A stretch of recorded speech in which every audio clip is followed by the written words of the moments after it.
All right, today we are honored and humbled to have a very important guest on MSPC. Brent Forrester is a writer, producer, and director. He worked on seasons 3 through 9 of The Office and wrote many episodes, including The Merger, Business School, New Leads, and Did I Stutter? We're very lucky to have him as our first official guest who worked on the NBC, the original The Office. Brent, thank you so much for being here today. Oh, what a thrill, guys. I can't wait to talk to you. It's so exciting. I was just, I just kind of spent the morning listening to your interview with Brian Baumgartner. It's just like I'm so excited to talk to you about uh the science of comedy and things like that. You are such a wealth of knowledge, having Mhm. worked on shows like The Simpsons and King of the Hill and so many other greats. Thank you. Yeah, well, I'm glad you said the science of comedy because the secret of me is that I was never funny growing up. Nobody ever said, here's a funny guy. I wanted to be a short story writer, one of the least funny of all the art forms. I was trying to be Ernest Hemingway and graduated from college and discovered that there was no real robust economy in short story writing. And so I pivoted to TV writing simply because I had no connections anywhere else. A friend of mine from high school, his mom was a television writer. And so I asked her, how do you get into that business? And began my study of TV and comedy after college. So I had to teach myself the art form. And as a result, I got a reputation as being uncommonly analytical when it came to comedy, simply because I wasn't a natural talent and was teaching myself by watching comedy and analyzing it. Hence the science. That's so cool. Wow. One thing that you had mentioned was like you had heard about punch up writers, and that you were like, I want to do that. Like, I want to be that guy. I, Yeah. I had never thought about that before. Like as like a goal that you could have as a writer to be that one who comes in and punches it up. Oh, for sure. When I entered the TV biz in the early 90s, this was the heyday of the multicam, the sitcom. Yeah. And there were two kinds of writers in these writers' rooms. There were the story experts and there were the punch up writers. And the punch up writers were considered to be these magicians that were paid a king's ransom to just sit around and crack wise. And the skill of writing jokes was considered unteachable. You either had it or you didn't. But Mm. I am living proof that it's completely teachable because I've taught myself how to do it. And I've worked in tons of punch up rooms. It's always a contest, it's like a joke writing contest when you get into a punch up room. And I always know where my rank is. And I do it by the sweat of my brow, using all my little tricks. And I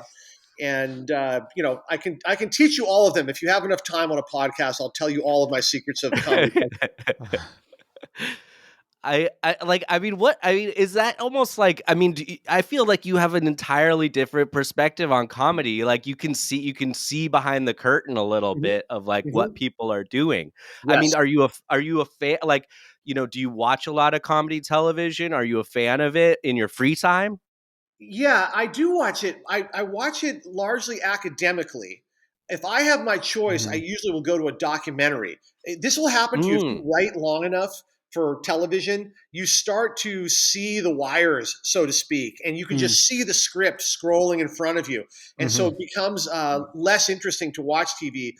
I always love a good documentary because I obviously am going to be surprised by that. Having said that, there's still great comedy being written. I'm just watching a show by my friend Dan Goor that's out now. The guy who created Brooklyn Nine-Nine. There's a show called oh, Killing It on Peacock. Great, go check it out. So All good. right. Yeah. oh, I sweet. was Okay. what when you watch documentaries, like, do you ever get character inspiration from just like real people you see on like documentaries, or Oh where do you develop characters from? yeah, for sure. Well, largely I feel there are three places people get characters from. They either are observing. So I say observation, introspection are the two. Looking around at the world, looking at yourself. Those are the two great ways. And the third is imagining actors. So imaginary casting is a third way to create characters. But for sure, documentaries. There's a guy in a documentary now. I think it's called Ren Fair. It's about a Oh, Renaissance. yes. Yeah. The guy King George who runs it is Yeah. a classic. He's a narcissist who's both kind of absurd and disturbing. I mean, what a great character that guy is. That is a great character. I mean, that makes me think. I was just watching. Did you watch Chimp Crazy? Oh yeah, oh yeah. She is a character. Yeah. That is an amazing documentary. Oh my God, the people who raise chimps like they're babies, and then the chimps eat their faces off. It's Oh it's my gosh. gothic. And they're feeding them McDonald's food. It's just that is a wild show. That's really great. Well, back to The Office. We just actually on our podcast here, we just went through the entire original British Mm-hmm. Office, Mm-hmm. and then started, came back to the pilot. One of your first shows that your episodes that you're credited with writing the merger. There Mm-hmm. is kind of like a merger in the BBC version. Mm-hmm. What was it like on The Office, like, in those early seasons and referencing the original material? Were you like, did Greg not want you to look at it? Were you guys picking it apart and say, we could do this, we could do that? Mm-hmm. Yeah, well, everybody in comedy was blown away by The Office. People heard about it, they talked about it, they said, you got to see this show. It was riveting to the comedy writing world when that show came out. So everybody had seen it. And of course, what was so astonishing about it was this naturalistic style that came both from the mockumentary technique and the commitment to what is often called anti-hero comedy, a star of a show who is not to be admired. And this was just loved by British comedy fans and American comedy fans alike. So we were all aware of the show.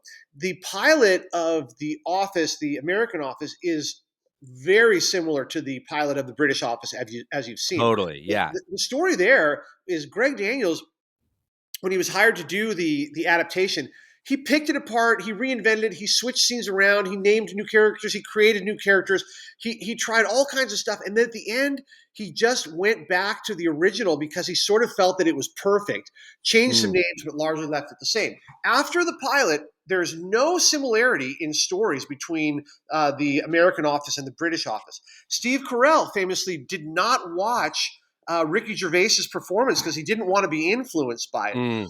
And they have a similar anti-hero feel in the first two seasons. There's a short first season and then a full 22 episode second season. And Carell is playing an unlikable guy for sure. After season 2, NBC sat Greg Daniels and Steve Carell down and said, this is not going to survive on American TV with this snarky edginess that you guys are loving so much. Yeah. You have to warm it up for American TV. And so Steve and Greg and the whole staff and cast pivoted brilliantly. The audience doesn't really notice any rupture in the storytelling or style, but you can perceive that Michael Scott warms up, and his irritating egoic pomposity becomes a symptom of his love of the people there and wanting them to love him and his desire for this to be a family. That enters the subtext and the show warms up. And that's really why the show went 9 seasons on American TV. You need that warmth. The secret of a workplace show in American TV, subtext of family. 100% of the time, that's what makes it alive. Yeah. It's really as in interesting. writing as if the characters at the workplace are a family.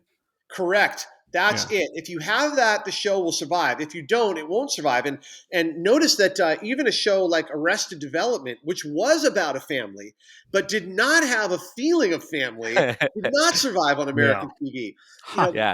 Greg Daniels is my great mentor in TV. He was Conan O'Brien's writing partner and a Harvard Lampoon super genius. And Greg has said more quotable things to me about TV than any other human being. His feeling is that in England, they're very polite to each other, and so they like their comedy to be mean. And in America, we say whatever the hell we want to each other, and we like our comedy to be sweet. That's his theory. Dang. Oh, that is really, I like that.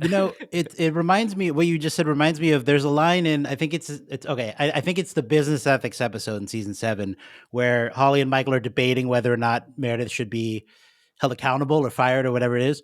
And at one point, Michael says, "You wouldn't do this to your family," and Holly says back to him, "It's not a family; it's a workplace." And that line is so strong. It feels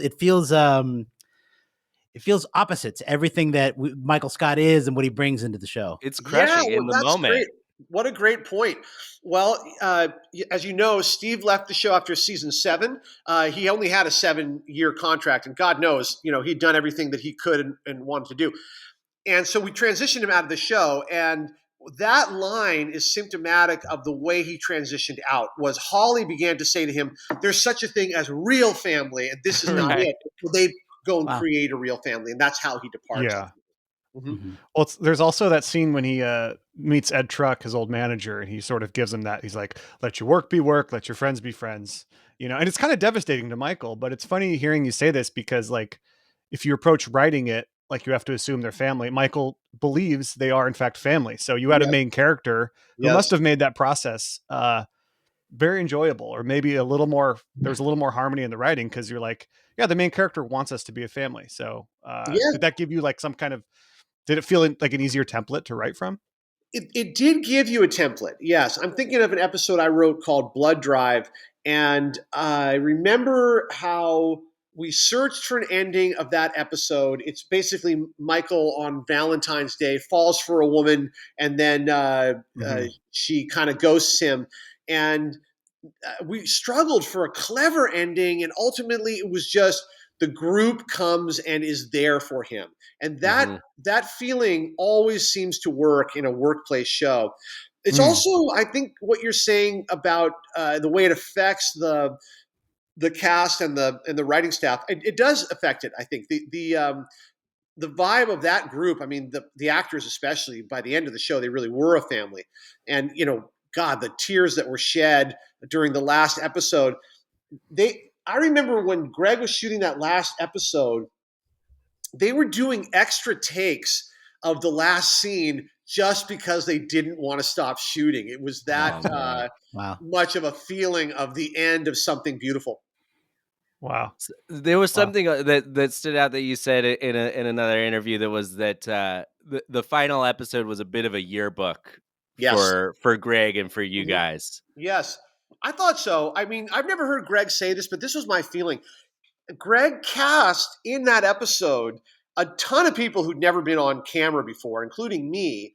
But he, his manager is on screen, his wife is on screen, the people from casting, crew. He manages to get them all in front of the camera, and it Oh. felt to me like he was collecting everybody and recording everybody that was his Mm. friends that were involved in it, so that he could have them forever. And in that sense, it did feel like a yearbook. I guess as Steve Carell exited in season 7 and we went into seasons 8 and 9, was it more difficult to find? I mean, obviously the actors really cared about each other. We know this, but without Michael, who believed so Mhm. strongly that it was a family and put that in everything, was it harder to find that subtext in the story? Well, it was certainly a challenge to do the show when Steve left. He was the star of the show, and most shows would just end when the star leaves. And 7 seasons is plenty of episodes for any show. So the challenge of replacing him was, one of the major challenges of this show. We, you may notice there's an episode towards the end of season 7, it might be the last couple episodes there, where they're interviewing replacements. And you see like Jim Carrey Mhm. comes in, Ray Yeah. Wow. Romano comes in, and Search Warren interviews for Buffett. committee. Michael's Yeah. job. Yeah. Warren But Buffett. Yeah. those were real David job Brent. interviews. We were looking Yeah. like maybe Ray Romano is the next, Mm. boss. So we were testing people out. The thing that we uh, discovered almost too late was the key element of a boss on the office is he needs to cause problems for everybody on the staff. That's how you generate stories, is that he's just a problem causer. We went with Ed Helms as the new boss, in large part because Ed is great, and he had just been in The Hangover, and so Yeah. NBC felt like, well, this is a movie star now, so we can put him as the Mm. as the star of our show. That was really the logic there. And Ed is a tremendous comic performer. But the character that we had created for him, Andy Bernard, is not a problem causer the way Michael Scott was. Andy Right. is just such a Yeah. get along guy. Okay, I'll do whatever everybody wants. And Yeah. so we found him a little, as writers, more inert as a gadfly for the show. That was a real challenge. Okay, so to bring this back to where Andy kind of comes from in The Office. And by the way, so, we've been doing the show. We've managed to talk about The Office for the better part of 5 years now on this. So like our fans, there is no small of a reference. Like you cannot go small Can't go enough. too small. Yeah. So when you say like blood drive, all of our listeners know the entire thing front to back. So Great. you're in a very comfortable space. Speaking of which, so you've the first sort of episode you're credited as the writer is the merger. Mm-hmm. Um, what was it like coming in with new characters? I imagine bringing a whole fleet of Mm-hmm. brand new personalities into a show that by the end of the second season had really found its rhythm and its footing. Um, did you come in with these new characters? How did you navigate that process? That couldn't have been easy. Well, I was handed the episode and had the whole writing staff supporting me on that one. So I didn't have to really invent the characters too much. We found a bunch of great actors in casting. The thing that I knew from the start was that Ed Helms was a powerful comedy performer, and so was Rainn Wilson. And so in my mind, I thought I'm going to just make these guys smash into each other, and that's going to be the core of this episode. And Mm. sure enough, they got such a delight out of clashing with each other. There's moments in the merger where we're getting comedy just out of physically bringing them closer together until one of That's them right. makes the other flinch. And that was really fun. That was the sort of thing, by the way, that on The Office you could really experiment with. Most TV shows are shot single cam, and what that means is you get a wide shot, you get a single of Ed, you get a single of, Right. Rainn, you punch in close, you punch in close. Moving on. Uh, in The Office, we're shooting a mockumentary, and what that means is we're replicating reality TV in terms of the camera work. Specifically, it's two cameras shooting at the same time in what we call cross coverage. What that Mhm. means is you never have to reposition the cameras. You can run 8 takes, 10 takes without ever resetting. And this allows the actors to really indulge in improv, really indulge in pauses, in physical experimentation. And we definitely did that in the merger. We let those guys play quite a bit there. And you can see they just lit up when they got to play off each other. You mentioned Andy and Dwight kind of clashing, but it's funny because also in the merger, Jim comes back. Yes. And Jim and Dwight have that beat my eye line, Jim, and they get Yes. physically Yeah, Yes. kind of yeah. looking at each other, right? Yes. Uh, Yet somehow Andy and Dwight had a different flavor of kind of measuring each other up, and it's like Yes. that already existed with Dwight, with Jim. So, Yes. Yes. We had it, to create it with how Ed. did you do that with like Andy and I mean even Karen, like a new romance? Like there's all Yes. sorts of moving pieces. It just seems like jumping into the deep end. Well, with Ed Helms and Rainn Wilson, I just intuitively knew these guys were both big energy performers that were going to be fun to clash with each other.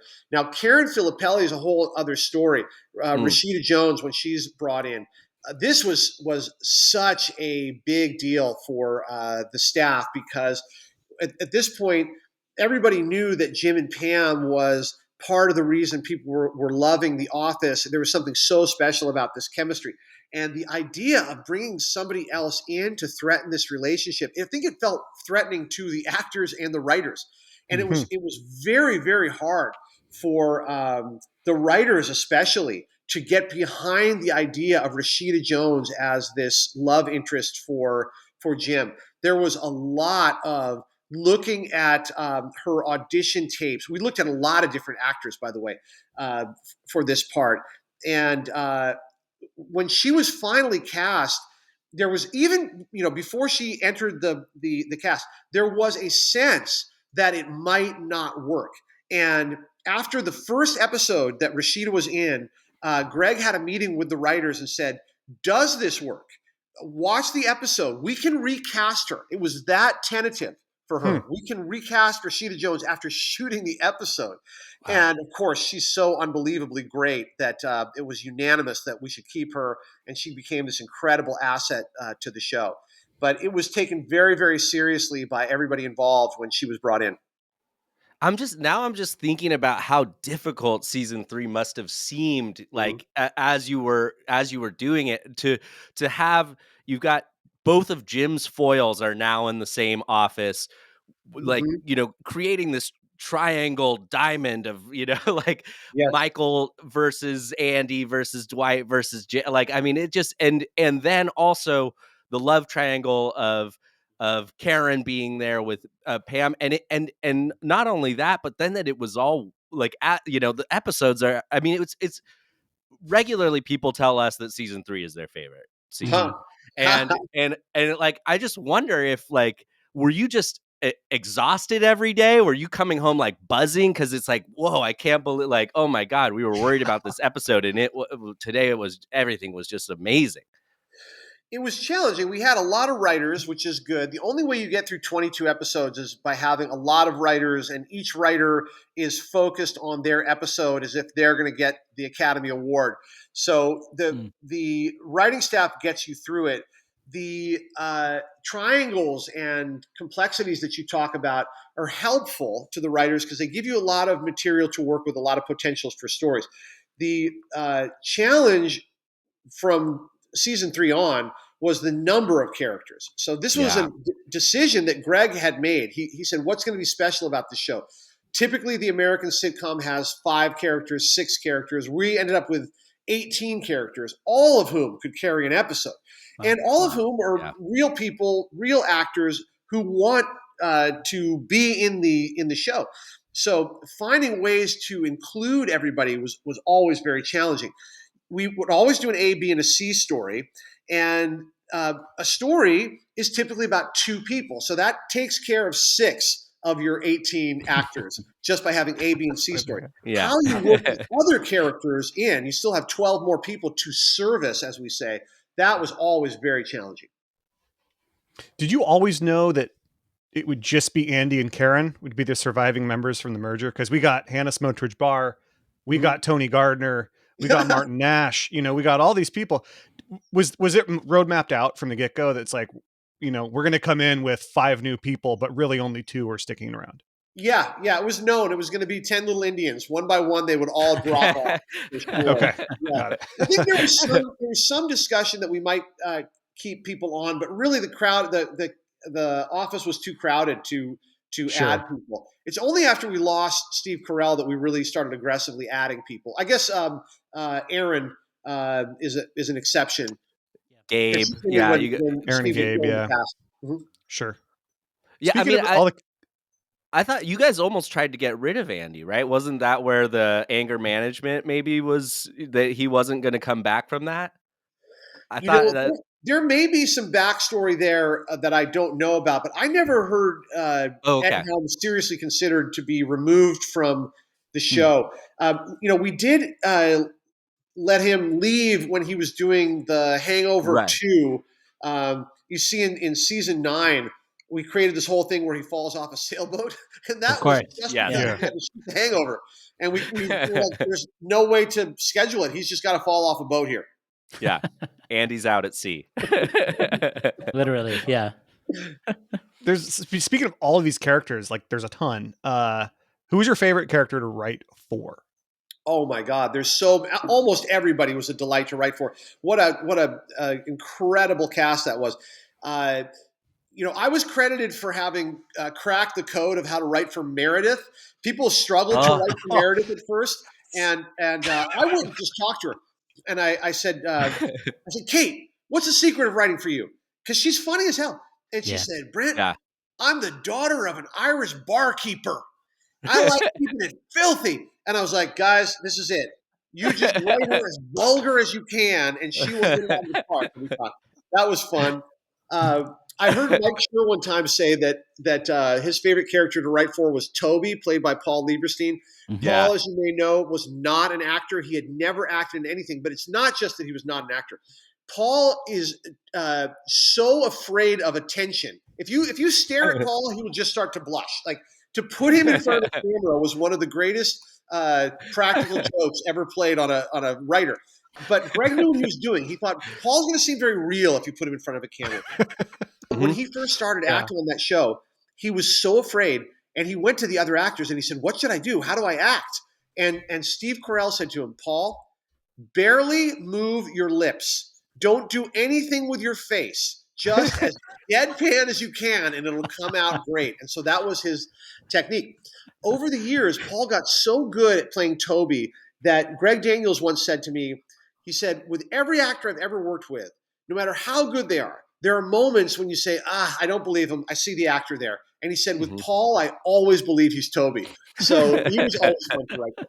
I would say, just to take an easy one, Steve Carell had a reputation before he came into the office as being the greatest living improv performer of his generation. And he is just such a phenomenal actor. He's the only actor on the show that I felt the writers were regularly intimidated to write for. Sure. It's an odd thing, but there was a way that he understood his character, a depth of understanding character that we could really never capture. We would just try and we would show it to him and just hope it worked. The talking heads especially, it was almost like if you tried to write a joke for him, it typically didn't work. It was if you just almost wrote a joke and then let him do it, that it worked. So for that reason, my hat is still off to Steve Carell. I'll never figure out how the hell he did that character, but it's still one of the characters for the ages. I was thinking about that today, actually, watching a few episodes to kind of get in the mindset, and all of the different voices and like affectations and stuff that Steve would put on during episodes. Do you write that in, or do you like kind of write the lines and he comes up with it? Yeah. Oh yeah, he like I say, he's a great improv actor, so he's contributing a tremendous amount of what's performed. But yeah, we write stuff in. Prison Mike, of course, was entirely created for him. The one you're talking about, Tony Gardner, was that in the merger as well? Tony Gardner? Yes. I can't remember. Yeah. Pepperoni Tony. Yeah. Mm-hmm. All that stuff is written for him. It's an aside, but if there are DVD extras or however you access the extras in the merger one where Steve is doing his presentation to the new group are phenomenal. He did so many funny things. Did his thing with the giant playing cards end up in the episode? Yeah, it did. Oh, okay. Or it's in the super fan cut. Oh, yeah. Which is now on Peacock. God, he was so good with that. Speaking of the super fan cuts, I kind of wanted to ask you about this too, because I feel like this is something totally new, right? I mean, has there ever been a syndicated sitcom that's come back over a decade later saying here's an entirely new cut of The Office? And do you have any involvement with that process, or have I don't know? I mean, Greg might, but I can tell you the reason that this exists is it's that style of shooting that I was talking about, where we're imitating reality TV or documentary. The mockumentary style, because you simply set up two cameras and do what's called cross coverage, shooting it like that. It allows you to shoot a lot more material. You can improvise, you can get much longer scenes. And so we would just end up with a lot of extra material. You'll notice that we would do supersized episodes. Sometimes we would do two-parters. And those were not intended to be supersized. We just ended up with extra material. And the two-parters as well. Many of those two-parters started out as a standalone episode, and we just literally shot twice as much material as we could use. Yeah. In season 9, the second to last episode I wrote called AARP, there's an entire subplot that came out great. It was Paul Lieberstein as Toby, and I'm forgetting the name of the English actress. Nellie. Catherine Tate. Yeah. Catherine Tate. Oh, God, the great Catherine Tate. They had a whole story that played great. No room for it. So, that just shows you like how much great material we just couldn't fit in the episodes. And that explains these supercuts you're seeing. We found a thing with Nellie, a lot of our, I think she's a character who initially, I don't know if the flavor was different, but it was just like, I don't know. She's like, I don't know if Nellie fits in the cocktail office or the office cocktail right now. And then over time, all of our fans of our show too, it's just like, the more you go back to Nellie, she gets better and better and better. Like Catherine Tate is, it's severely underrated. Like what she does on The Office. Well, Catherine Tate is, again, one of the great comic performers of her era, and tragically underused on The Office. This was one where we brought her in so late, and she was one of those who was interviewed to be the new Steve Carell. Right, So that's right. she left England and came here to be the new Steve Carell, and then by the time we cast her, she becomes like number 18 on the call sheet. It was a tragic underusing of a great star, but there was just no room for her. Having said that, within her little niche, what she was doing was so cool. I remember watching her and Ellie Kemper together in Work Bus, and just feeling like, wow, this is so fun to watch these two heavy hitters play together. Oh yeah, and that's a heavy episode for Nellie too, for Catherine Tate. Yeah. Yeah, I mean, we have audio drops on our podcast typically, and some I of the thought Nellie about bringing ones. them out for this. I wasn't sure. There's a few regular ones. A huge whopping penis is one of our favorite lines to play. Yeah, I mean, I could fire them up. It's never too late. But that's great. Drops. And really quickly, speaking of fan favorites, you should know that Meredith is one of our favorites between the three of us. Like, certainly. She's one of our absolute favorite characters. Yeah, especially as time has gone on for whatever reason. Yeah.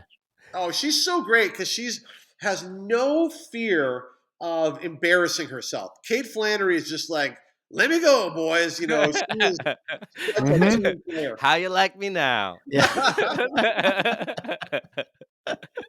Yeah, she's really the only, we've talked about this too, of like the whole cast. She's in a lot of ways the most honest person in the entire room. Yeah. Yet she's by far, the most crass. She's such a great antidote to Michael, like someone who is aggressively comfortable in their skin, and like so many other characters are not. Yeah.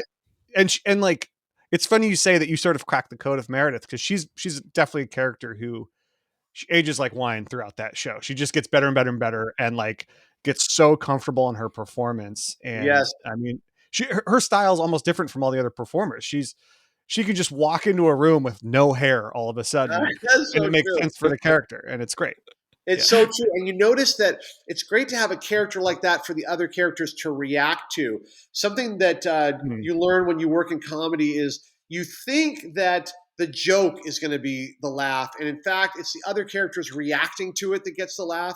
And Meredith is that kind of element. Yes. I'm thinking of Casual Friday.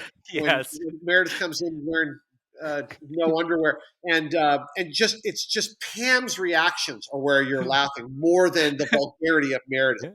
He's a provocateur. Oh, big time. Well, we talk about these moments. There's Michael has a lot and Meredith has a lot, where you get a collective groan from everyone else in the office. Laugh. Everyone else groans. Right. Yeah, I do have an addiction. Joke. It's everyone porn. Going, it's Meredith pulling her skirt up in Casual Friday, or her telling everyone she's addicted to porn. And it's just like, Meredith. Damn it, Meredith, your boob is having out. A character like Angela, who's on the exact opposite side of the spectrum from Meredith. It's almost like every character has their counterpart, like equal counterpart somewhere in there. I don't know if that was conscious or not, but that seems that dynamic builds over 9 seasons. That's a good point. I remember Mindy realizing that there were some characters that were aspirationally refined. Pam, Oscar, Angela to some degree, and Mindy's great episode, The Finer Things Club. Yes. Oh, yeah. Toby. Yeah. Yeah, I think that's just so true of like workplace environments, the little clique that thinks it's a little better than everybody else. That was a great observation. It's funny you talk about character reactions. I mean, I'm thinking of two things. Number one, Steve Carell reacting to Toby wearing a bow tie and saying that's why people are leaving. But then also as the show goes on, you get a lot of humor out of characters kind of being tired of Jim and Pam, or being like kind of rolling their eyes at Jim and Pam. And that I think is an amazing dynamic. Yes. That's a funny commentary. Yeah. Mm-hmm. I want to ask too, you directed a handful of episodes as well. Mm-hmm. And I just am very interested in like just sort of the process itself. Like, what does a day look like, as a writer, but also as a director? I mean, what was it like stepping into that role versus writing? What were the challenges there? What surprised you about it? Well, the first challenge is realizing that anybody can direct was a big one for me. Mm. Directing, when I was coming up through comedy, it was always considered this sort of magical power that could not be taught. And this is just patently untrue. But the directors, many directors, when I would speak to them on the TV set, and I would ask them, how do I learn directing? They would act like it couldn't be learned. And in fact, they would, Mm. in some ways, try to intimidate me out of it. I will never forget asking a director, okay, what do I need to know to become a director? And the guy said, well, do you know the difference between an 18 millimeter lens and a 47 millimeter lens? And I was like, I'm out. You just threw Yeah. in technology and numbers. And it was designed to make me feel like I couldn't learn it. And in fact, directing is very, very simple. Anyone can do it. And I'm always encouraging young, aspiring writers to pick up camera and make stuff, or pick up your phone and make stuff. The camera in your phone is as good as the one Scorsese used to shoot Mean Streets. Anybody can direct. So that was the first thing, was realizing that it could be done. Now, The Office, it's especially easy to direct because of this mockumentary style. There really isn't any complex camera movement for the most part. Mm. But even on a sophisticated looking TV show, there's not a lot that you have to do. The truth is, you're always under the gun time wise. And that means you just don't have enough time to do an infinite number of shots. So You the got to first make thing you your want to day. figure out as a director is, what are the obligatory shots? Number one, you got to get a wide shot called the master shot. Okay, so anything you're going to shoot, get a wide shot, have the actors play it out in the wide. The next thing you need is a shot of everybody who is talking in the scene. So very often in TV, a scene is about two people. Wide master, shot of one person talking, shot of the other person talking. Now within that, get a medium and then punch in closer. That way, when you're editing, I can be talking like this, and then when things get emotional, it can come in close. Now Sure. you're pretty much done. If you watch TV shows, most of the directing is wide, medium, close, moving on. Okay. Hmm. Once you embrace that and you realize that's all it is, yeah, you can be a director. Go direct your own stuff. Now, there's, of course, infinite complexity once you start moving the actors and moving the cameras. There's all kinds of cool stuff you can do. I highly recommend watching one YouTube video from a guy who does something called Every Frame a Picture, is the name of his Oh, YouTube yeah. channel. Every Watch frame a painting, I Every think. Frame a Painting, great. Yep. And Uh-huh. just watch his video on the Steven Spielberg Oneer, where Spielberg is the Mm. master of getting the wide and the singles and everything without ever cutting, just by having characters move further from the camera and closer, and then moving the camera around. So the dance of camera and performer can become very complex. But most of the time, it is not, and anybody can direct. So once I realized this, I started pushing to direct because I wanted to learn how to do it. And the hustle that I applied was, I recognized that NBC wanted to do webisodes on NBC.com, and Yeah. Yeah. nobody wanted to do them, and nobody wanted to write them, and nobody wanted to direct them. And so I stepped in and said, "Hey, if I write some, will you let me direct them?" They did. I did something called Kevin's Loan on NBC. Yeah. Of course, yeah. Malone Sure. Scones. Yeah. Yeah, Kevin's Loan. Like, Taste the ice cream. Yeah. there you go. And so once I had done that, then I could credibly present myself as a director of The Office. I've just directed the actors in an office like setting, and so they let me do it. But breaking in as a director is virtually impossible. How do you? It's one of those catch-22s where they won't let you Right. do it unless you've already done it. So anybody Right. can do it, but the breaking in is the tough part. And I mean, the mockumentary style is so interesting too. You could be like, oh, I want to do a zoom on Michael's like face Yeah. here, or we're gonna get a really handheld moment of camera crew kind of running around a corner or something Sure. like that. Sure. Well, it's all handheld, which gives it this sense of veracity. And the punch ins and the whips, the whole key there was to make sure that the camera people did not anticipate. So if Michael's going to do something really shocking, if the camera goes to him first and then he does it, it feels fake. He's kind of got Right. to start to do it and the camera catches it. That was the whole key. Then it feels reactive. That's about it. And when you're shooting mockumentaries like this, typically what you do is you set up your two cameras, you have the actors start their acting. The first few takes you do wide, and then each take you punch in a little closer until you get your close-ups by the end. Mhm. That's it. Very, very simple. We've talked so much about the live action work you've done too, but you wrote a lot for animated television. How I mean, obviously so different, but do you prefer one or the other? Do you get to do a lot of animated still? I have done some more animated late in my career. I started at The Simpsons. I worked at King of the Hill in season 2. I got to run that writer's room. And I love animation so much.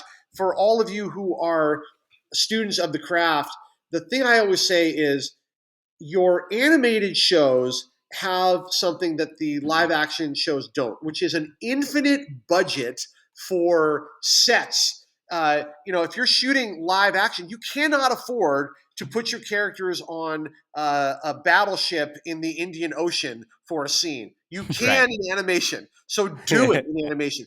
The big thing in animation is spend that visual budget, and that's what makes animation stand out. Having said that, the two are remarkably similar. If you look at The Simpsons, one of the reasons The Simpsons is so good and has lasted so long is the influence of James L. Brooks, who had no animation background. He's just the master of adult dramatic comedy. And he created within the bones of The Simpsons a realistic family show. If you watch the first couple seasons, the first 3 seasons of The Simpsons for sure, it's a fairly grounded family show that happens to be animated. When Conan O'Brien came on the staff, and especially with the monorail episode, Yeah. he pushed the boundaries of what they were doing in animation and added a surrealism and a zaniness that was so addictive to the writing staff that becomes part of the signature style of The Simpsons. But in its bones, it's a grounded family show. And so you really have to have that for animation. King of the Hill is another interesting one because Greg Daniels and Mike Judge tried to do a naturalistic looking animated show, certainly in the first several seasons.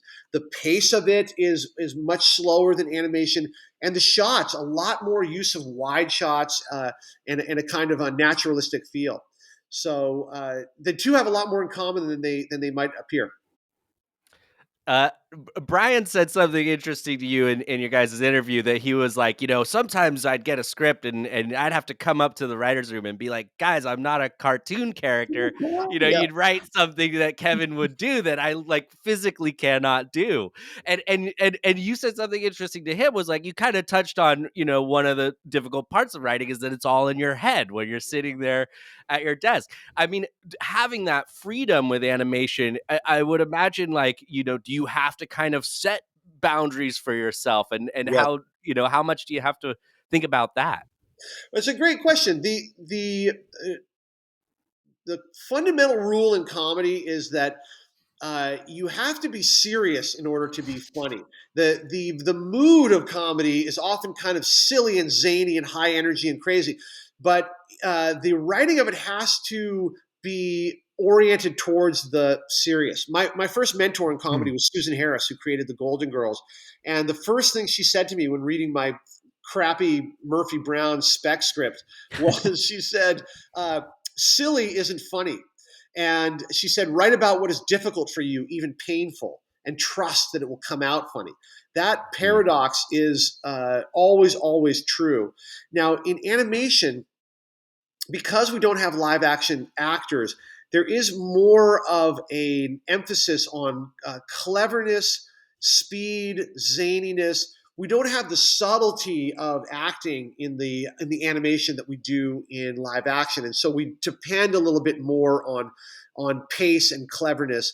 And in many ways, I think the animated shows end up more about the writers than they are about the actors. You can really feel when you watch a Simpsons episode, a lot of what you're feeling is the tone of the writer's room more than the feeling you get on a live action show, which is the chemistry on the set. There's a difference there, I think, for sure. I mean, is that even really an element in an animated show? Like, do you even have a lot of interaction with the voice actors? I mean, the way it sounds like Office cast was just coming into the room and Mhm. being like, "I don't know about this." Yeah, yeah. Well, to be fair, after the first couple seasons, the writers' room and the actors were a little balkanized. We didn't really have them coming into the writers' room. The writers' room, by the way, if you've ever had the privilege of stepping into a writers' room, it can be a very I was going to say exclusive place. What it really is it's a room in which there's a lot of trial and error, and so it kind of has to be protected because there's 8, 10 writers in there trying to be funny and failing 90% of the time. So we have to Mm. kind of keep people out of there for the most part. It's not Sure. something where you can just have your cousin kind of lounge around. It shuts everybody down. Everybody becomes self-conscious. Now, the Office did have a lot of interaction between writers and performers early on in the first couple seasons, but after that, it did become a little more balkanized. Season 9, we invited all the actors back in and said, "What do you want to do? Last season, your choice." And they all came in very respectfully and we had an hour meeting with every performer and said, "What's left? What's your dream to do on this show?" So is that season 9? Is that when Kate Flannery came in and was like, "I want to have lice"? No, that wasn't her idea, but she was delighted to do it. One thing that I kind of thought of going off of, you talked about animation and this need to, I don't know, maybe it relies on the jokes a little bit more. I mean, when Yes. you think about The Office, is there like do you have a favorite joke that you've written? Or is there a joke that somebody else wrote that you Sure. wish you had written? Yeah. Oh, sure. There's plenty. I mean, there's a lot that have been quoted back to me that I wrote, like in Phyllis's wedding when Michael makes a toast and says, Webster's defines wedding as the Yeah. coming together as two hot metals. That apparently has been said in a lot of weddings. Yes. I also am responsible for Ed Helms saying, "Beer me a water." He apparently some frat guy of his used to say "beer me" all the time, so we imported that one. I'll tell you, there's a joke. It's a complicated backstory, but I still love this joke so much. There's an episode where the warehouse guys all go in on a lottery ticket and then win, and then they all quit, and then they come back and see each other and they talk about what did you do with your money. So they're the character of Hide, played by the great Japanese actor. If I got his name right, it's Hideshi Nakura, I believe. He's so wonderful. He comes back and he's got a backstory about what he did with his money. Now we had heard in the writers' room from one of the writers, a guy named the great Halstead Sullivan. Halstead had a friend who had won the lottery and had spent all the money. He was in the gay community and he decided he was going to launch a gay energy drink called Gay Fuel. And if you Oh go my on God. YouTube, you can still see the commercials for Gay Fuel that this guy spent all of his lottery money on, and Oh eventually my lost all his God. money on Gay Fuel. And we just thought this was so funny, so we gave this backstory to Hide, and he comes and he sees Craig Robinson's character Daryl, and he says, "I spent all my money on this gay energy drink." All right, here's my joke. Daryl sips the energy drink and has a very strong reaction to it. And he He says, does. "What flavor is this drink?" And Hide says, "Coconut penis." And Daryl says, "The coconut is very subtle."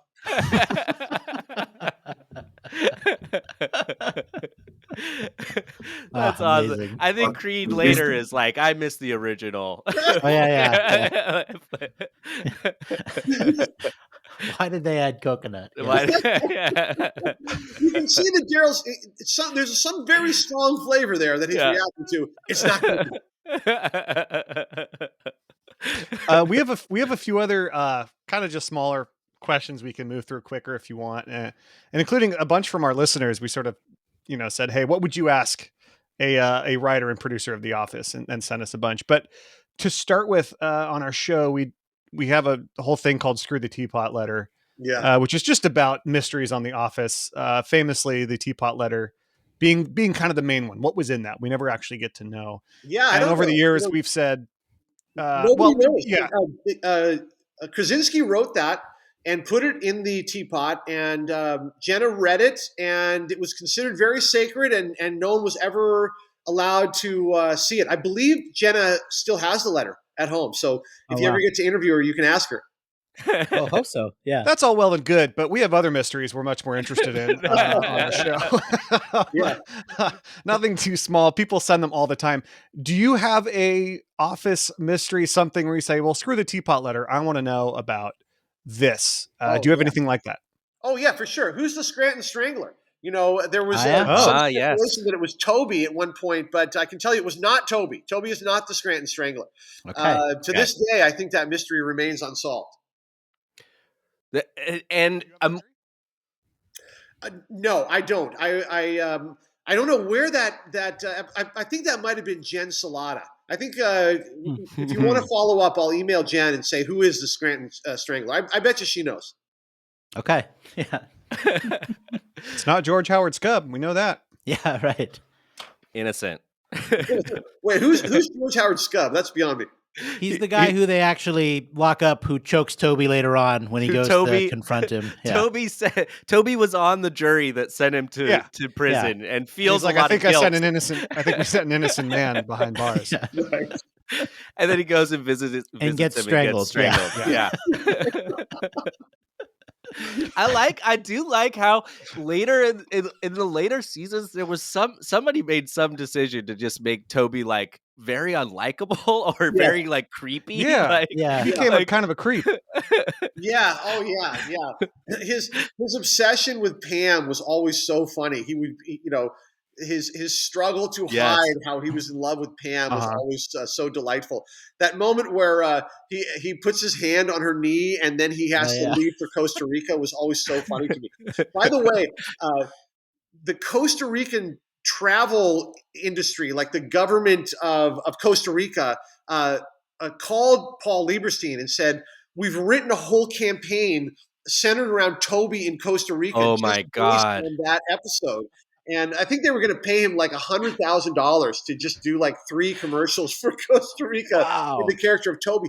But I don't think he could do it because, NBC Universal owns the character. So, that's such a shame. What a lie. That is. I have a new Screw the Teapot letter. I would like to see everything Toby shot. Everything they created. Yeah. Yes. Yeah. Oh, yes.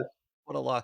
I can't imagine if Paul didn't even know how to be on camera and was terrified to go from that to you're going to put your hand on Jenna Fisher's leg and then you're going to vault over a fence and then you're going to be a creep the last 2 episodes. Yeah. Like what an evolution right there. Speaks to his comfort level. Yes, and the way Steve Carell played off him was so brilliant because Toby is such a blank nothing. That's what made it so hilarious for Michael to just be enraged with this guy who was so unprovocative. It was a great joke. Probably my favorite relationship in the entire show is Michael and Toby, I would say. Yeah. We'll on our podcast, we don't just do episodes. We'll try and cover characters and stuff like that. One thing that we've been doing a lot more in the last few years is doing episodes just about certain character pairings. Mm-hmm. Are there any that stand out to you? Maybe ones that maybe aren't so on the surface, like Michael and Dwight. Yes. Well, Michael and Holly is incredible. Just the pairing of those 2 actors. The respect that they had for each other was phenomenal, and it was really quite profound. I remember when we did the episode "The Search," where Michael gets lost in Scranton, and Holly is able to find him because they think alike, and they meet each other on the roof of a building, sort of in a homage to An Affair to Remember or Sleepless in Seattle. Yeah, and so we knew it was going to be a cool rooftop reunion, but I was the writer on set, and I came up to the roof. They'd already rehearsed it, and they were about to do a take, and there was a sense of something absolutely sacred going on. Everyone was hushed, quiet. The camera people were talking in whispers, something you almost never saw, and it was because everybody could perceive that there was just something beautiful happening between these 2 actors. I saw that happen twice on The Office, once during that episode and once when Dwight finds out that Angela is carrying his baby. in was that AARP Yeah. or was it? Yeah, it was the same last name. AARM on the Yeah. side of the road, I think is AARM. where with the Right. megaphone. Yeah. Yes. Yes. That moment played with the same degree of sacredness, where you just felt this kind of wave of like hush go through the cast and crew. So I would definitely put Dwight and Angela as another favorite relationship of mine. This expresses how loudly I love you. Yeah, we have a drop for just about everything. I got the laptop out, so I had a whole row of Hide drops. Even like we go pretty deep. Yeah. Anyway, a couple questions here from our fans to hit you with before we let you go. What's a storyline or character that you really liked and pushed for, but it never made it to the show? Was either cut for time for whatever reason? Was there any character story detail that never made it that you really liked? Well, Greg had a bunch of stories that we never did that I thought were great. We used to put the stories on 3x5 cards, write, a phrase to capture it and pin it to the wall.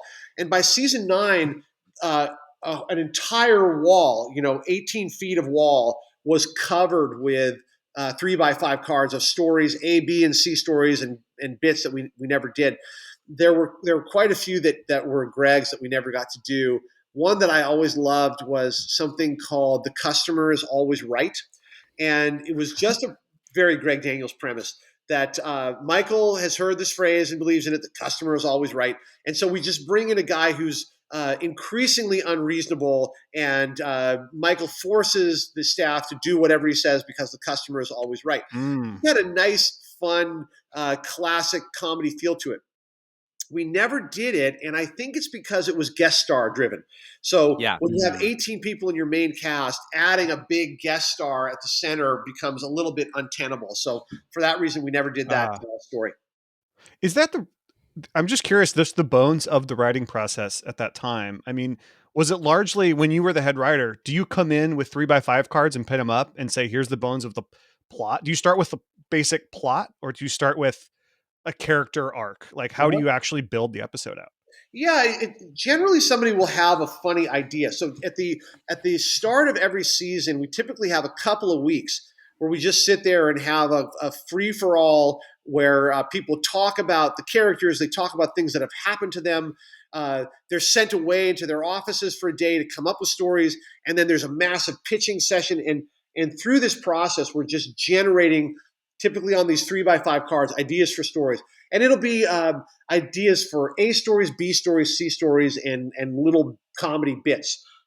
And then we, throw them all up on the wall and try to decide, what one are we going to do for episode 1? What could be the B story there? There's a couple of things that you're trying to figure out when you're in that process. One is if your A stories, at least when Michael Scott was there, they always had to involve Michael Scott. It wasn't an A story if he wasn't in it. So that's a key element of an A story. And then you sort of say, well, who's the other person in that story? Stories typically involve 2 people. So you are calculating, gosh, it's been a while since we've had a Dwight Oscar story. We haven't had a Kevin Angela story. Is there a Pam Creed story? So combinations of characters become very important when generating the stories. How, and on those cards, like it's just a few words. Is it like Michael hurts his foot, or like it just starts with that? Yes, typically, yeah. There's some controversy about how much should be written on a card. I always felt like no more than 4 words. At a certain point, I got very dogmatic about it, and I said, you'll notice that all the episodes we do come off of cards that had just 2 words on them, like Pretzel Day or Blood Drive. That's amazing. Wow. Work bus? Yeah. Yeah. New leads. Mike Schur was so mad at me for this because I was so dogmatic about it. I said, 2 words on a card. And when I said that, Mike Schur, are you allowed to drop F-bombs on your podcast? Yeah, please. Yes. Fly. Yeah. So when I said 2 words on a card, Mike Schur immediately just wrote on a card, "fuck off," and turned it around. That's That's great. amazing. Immediately too, when you said what's a Pam Creed storyline, I was like, oh, is there ever a Pam Creed storyline? And then I just remembered Creed as acting manager is calling Mhm. all all their Nobody. clients, and Pam just like looks around and is just like, I guess I'm dealing with this. Yeah. Couple other listener questions for you. We asked what character was your favorite to write. Who was your least favorite or most challenging character that you found writing for? Oh wow. Gosh, I mean, part of what's great about being a writer for an ensemble show is that you get to keep rotating from one voice to another. I do have one funny story though about writing for Tig Notaro when she came in as a Oh, guest. Yeah, of course. Yeah. Yeah, sure. yes. She played this little girl's mom, and in comedy, pacing is so important. You want it to just to zip along. And Tig Notaro has a very slow delivery. That is the way Mhm. she talks. Yeah. She does. And after we did one scene, I was directing the episode, and I walked up to her and I said, "Tig, I this is great. I just have one thought for you." And she said, "Is it that you want me to talk faster?" And I said, "That's exactly it. How did you know that?" And she said, "Every time I'm on camera, they ask me to talk faster." And I said, "Can you talk faster?" And she said, "No." That was it. And by the way, Incredible.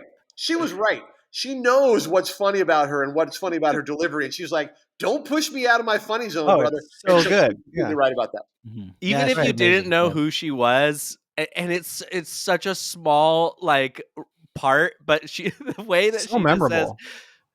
"My friend uses your paper. You do good work." Do good It's work. just like Tiffy is so going funny. to college. Yeah.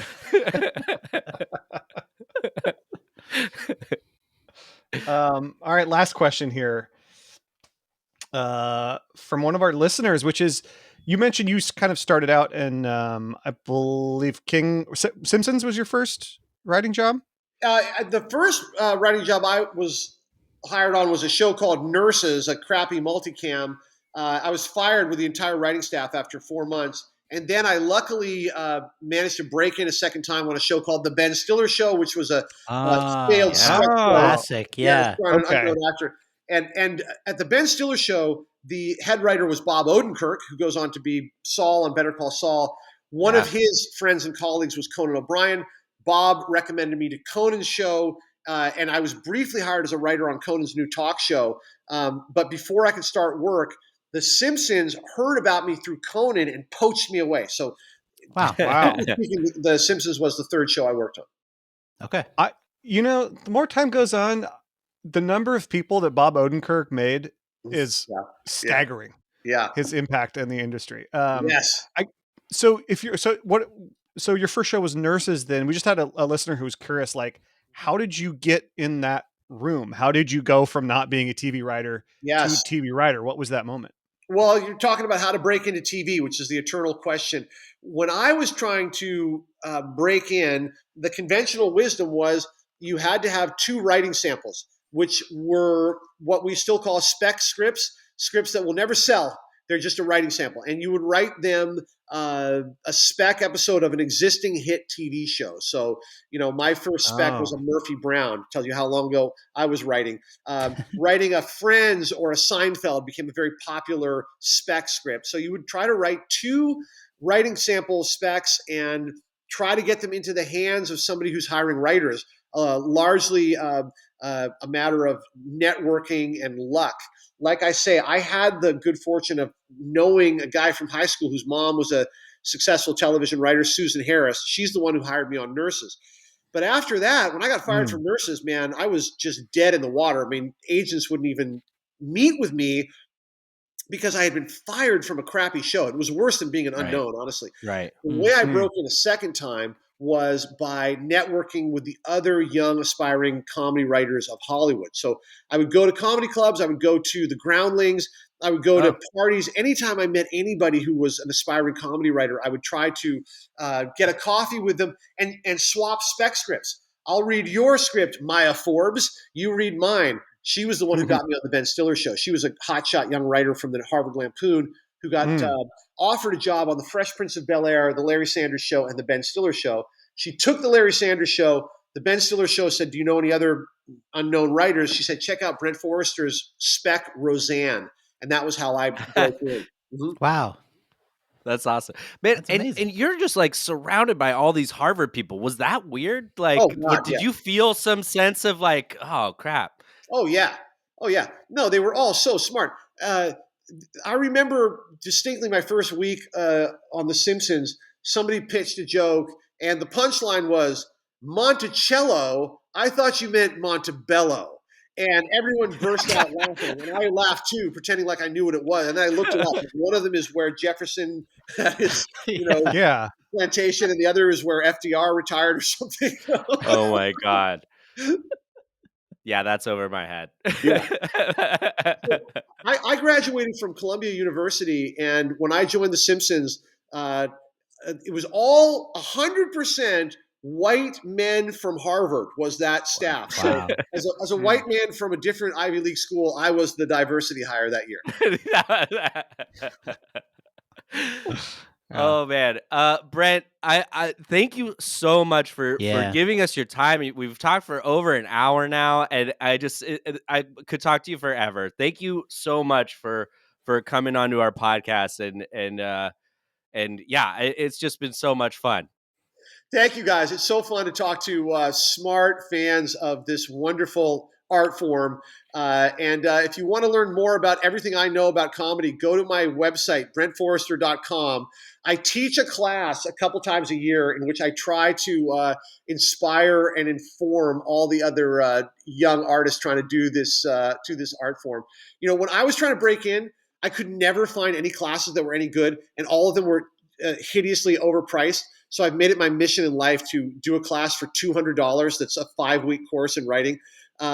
Please show up. You will be hobnobbing with all the great aspiring comedy writers of the planet.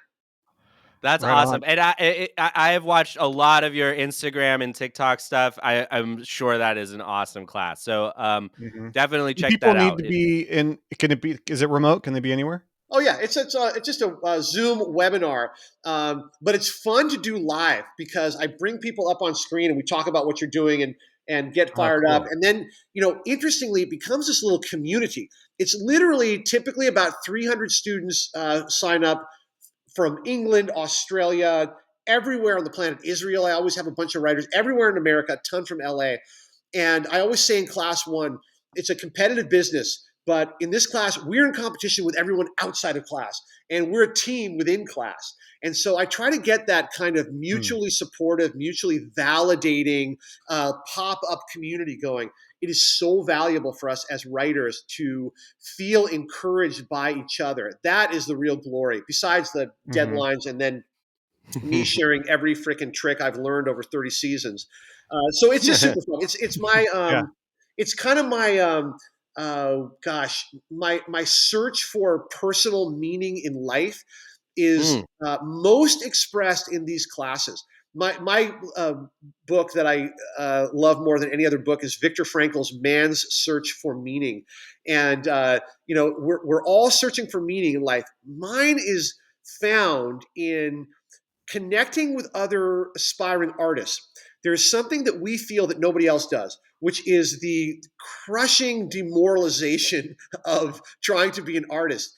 And the degree to which I can relieve you of that and convince you that you are talented and are going somewhere, that is how I get my search for meaning fulfilled. So anyway, that's my class. That's awesome, That Brent. I sounds mean, amazing. that makes me think of like even the whole reason we do this podcast is because have always just been obsessed with The Office and talk about it all the time. And part of making the mission statement of this podcast is kind of to answer the unanswerable, which is why does The Office, like, we love all these other great shows. Yeah. Why is this the one though?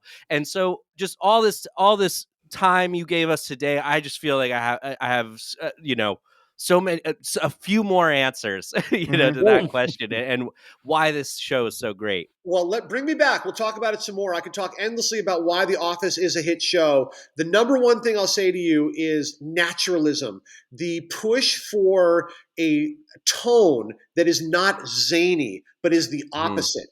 And the actors are good actors doing realistic performance, and the tone is always pushing towards realism. Mockumentary is very helpful for that. It's the most realistic of all the genres. So that's a starting point. But bring me back on the podcast, guys. I'll tell you more about it. What a great podcast it is. I'm so honored to have been on it and so impressed by your guys' intelligence and the depth of fandom. My God, it's phenomenal. Oh, it goes deep. Brent, thank you so much from the bottom of our hearts. Really appreciate your time today.